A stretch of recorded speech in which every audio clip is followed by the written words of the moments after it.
Mais qu'est-ce que tu vas imaginer là? Mais non, ma chérie. Mais puisque je te dis que c'est l'infirmière de Gilbert. Ouais. Je les ai commandés ce matin en sortant, tu les auras demain soir en rentrant. Je t'aime, ma chérie. Mais vous n'avez pas de femme, Jackie. Non, monsieur. Bah alors? Une femme, ça s'entretient. Sinon, adieu, joli Candy, monsieur.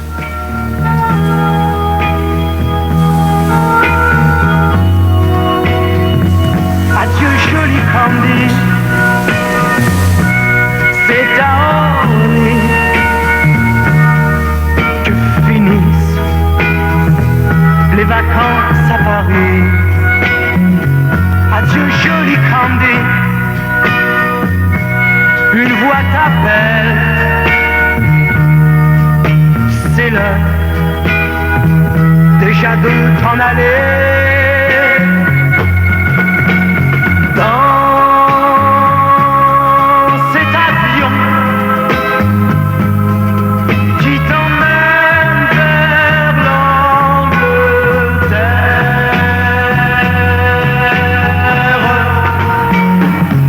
Adieu, joli Candy. Tu m'écriras, tu le dis, mais on dit toujours ça. Adieu, joli Candy. Je regretterai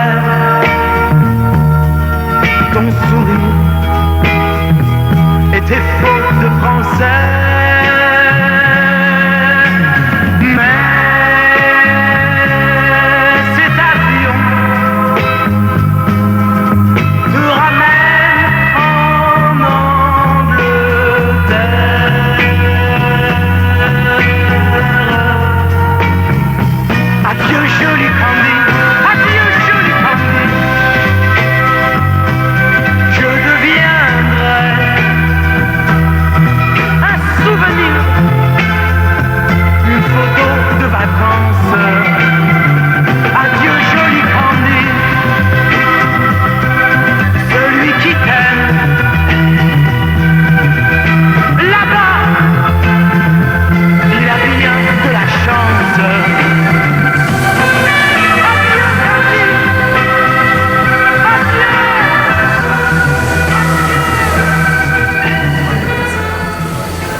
Alors Jean-François Michael, bonsoir.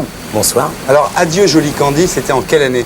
1968. Dis-moi, qui a écrit Adieu joli Candy? Adieu joli Candy, c'est un monsieur qui s'appelle Raymond Jeannot et un autre qui s'appelle Franck Harvel, qui est Alain Boublil, donc, qui a écrit La Révolution française, à qui on doit aussi Les Misérables. Ça s'est vendu à combien de millions d'exemplaires? Je suis incapable de te le dire parce que je l'ai enregistré dans 5 ou 6 langues. Donc, à mon avis, on a dû avoisiner les 3, 4 ou 5 millions. Ah oui, quand même. Oui, je suis parti en Italie, en Espagne, en Allemagne, au Japon. J'ai fait le tour du monde. Ça t'a rapporté combien, toi? Ça m'a rapporté d'abord l'Aston Martin que j'ai absolument voulu acheter, que j'avais vu de Goldfinger, une petite Rolls, et puis ça m'a rapporté le fait d'être très très heureux pendant des années, de faire des cadeaux aux amis, puis continuer mon métier. Tu as dit, je suis passé du Solex à la Rolls. Oui, tout à fait, je suis retourné au Solex. Tu as commencé très jeune, en fait. À l'âge de 9 ans. À l'âge de 9 ans, tu étais à l'Alhambra déjà. À l'Alhambra, sur les genoux de Mata Atteri, et je vantais les pastilles Valda. C'est-à-dire? C'est-à-dire, je devais faire Valda, c'est bon.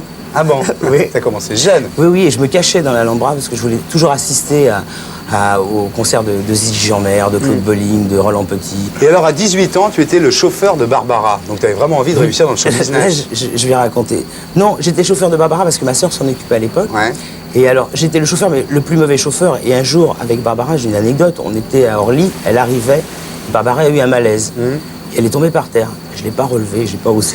La pauvre. La pauvre. Alors, tu as commencé par faire 3 disques ratés sous le nom de Yves Rose. Yves Rose de la Bossa Nova. Ouais, ça marchait pas du tout. Ah, pas du tout, ça intéressait pas du tout. Et puis un jour, un directeur artistique t'a conseillé de changer de nom. Comment ça s'est passé? Non, j'ai choisi un nom. Le plus beau en consonance, ça m'a pris la nuit. Jean-François Michael. Faut dire. C'était très à la mode les prénoms. Et puis, on ne pensait pas du tout que ça marcherait. Et c'est au mois de juillet, on a commencé à m'appeler en disant « Tu sais, tu vends beaucoup, tu vends beaucoup. » Je dis « C'est formidable, mais ça va me poser quelques problèmes à la rentrée quand même quand je vais revenir travailler dans la maison. » Ah oui, parce qu'à l'époque, j'avais en même temps White is White avec Michel Delpech. Ah oui, tu étais le producteur. Non, en le fait. directeur artistique, parce Ouais. qu'à l'époque, j'étais directeur artistique, j'ai travaillé donc chez Barclay. Et c'était très embêtant d'être tous les deux numéro 1 sans que l'un sache qui était l'autre. Mais tu t'es arrêté pourquoi? Enfin, au bout de 5 ans, tu en avais vraiment Alors, marre, il y en a qui disent... ou alors ça marchait pas. Non. Il y a deux écoles. Alors voilà, il y en a qui disent que, en fait, il s'est arrêté parce que ça marchait pas. Ouais. Moi, je le dirais pas, parce Ouais. que je le crois pas, c'est un peu vrai. Et puis en fait, c'est pas pour ça, c'est parce que ça me plaisait plus du tout. Ouais. Non, plus du tout. Parce qu'il y a un côté qui est déplaisant, c'est que les gens te reconnaissent partout, tu peux pas vivre normalement. Une fois que tu l'as vécu très fort, c'est bien de le vivre une fois, et après, il faut retourner un peu à l'anonymat. Ah bon? Oui. Ça t'embêtait vraiment qu'on vienne te demander des autographes, En France, ça m'est pas de trop trouver des arrivé. places dès que tu arrives au restaurant, Ah, ça, c'est pas très gênant. Ouais, trouver des places dans Non, les non. avions, c'était pas Non, gênant non, quand ça, même. c'est pas gênant. Ouais. Non, ce qui est gênant, c'est qu'après, d'être conscient, finalement, les gens te reconnaissent, mais en fait, ils te reconnaissent pas pour ce que tu es. Et c'est embêtant, un peu. Quand on a d'autres choses à dire et d'autres choses à faire. Et alors après, les problèmes ont commencé, parce que tu as fait la prison à un moment, non? Oui, Mais c'est quoi l'histoire? l'histoire, tu sais que je me rappelle plus. C'est une société qui s'appelait SMR. Ah oui, tout à fait. Oui. Mais je me rappelle plus. Ouais. Alors tu vas me le dire. Tu parce avais que je- emprunté 100 000 francs à quelqu'un Ah oui, un docteur. pour monter une société. Un docteur, tout à fait, oui. Et tu n'as jamais monté la société. Ah si, la société a été montée. Ouais. Mais le papier du greffe a été perdu. Ah. Voilà, Et tu as fait 34 jours de prison. tout à fait. C'est dur Et j'aurais quand dû même, en non? faire qu'une journée. Ah bon? Oui, parce que je recevais des convocations et je n'y allais pas. Et un jour, donc, la convocation est arrivée, je ne suis pas allé et je voulais pas dire où j'étais parce que je voulais pas mettre en danger les gens qui étaient avec moi. On est venu me chercher, puis on m'a dit, comme c'est le mois de juillet, vous y restez. Et puis quand le juge est arrivé le 1er au mois d'août, et bien à partir de ce moment-là, je suis sorti le jour même. Et quand tu étais en prison, tu regrettais pas quand même d'avoir un petit peu méprisé le fait d'être star et le fait d'être reconnu partout? Ben, ils m'ont reconnu. C'est incroyable, ils m'ont reconnu. Après, tu as été malade. Oui, j'étais malade. Alors c'est fou. Tu fumais beaucoup de cigarettes? Oui, je continue d'ailleurs. Je fumais 2-3 paquets par jour. Ouais. Et tu as eu un cancer de la gorge. Oui, un départ, oui. Malin. Oui, oui. Tu t'es pas arrêté de fumer. Non. Non. Tu as divorcé à cette époque aussi. Oui. C'est pas beaucoup pour divor- le même homme quand même. Oui. Oui, je me suis séparé, j'ai pas divorcé. Ouais. Ouais. Ouais. Non, c'est pas beaucoup, c'est la vie. Ouais. T'as pas plus flippé que ça. Si, certainement, mais je m'en rappelle pas. Tu veux pas t'en rappeler. Non, c'est pas que je veux pas m'en rappeler, c'est que. Il y a eu tellement de belles choses que finalement. Non. Et comment tu t'en es sorti de cette époque? C'est-à-dire cancer, prison, séparation de ta femme. La foi en la musique, parce que j'ai toujours cru qu'avec la musique, on peut toujours tout faire. Alors après, effectivement, ça a très très bien remarché en Oui. tant que producteur. Oui. Tu as produit Stéphanie de Monaco. Ah, ben l'aventure de Stéphanie, c'est une Tu l'as aventure. rencontrée comment, Stéphanie?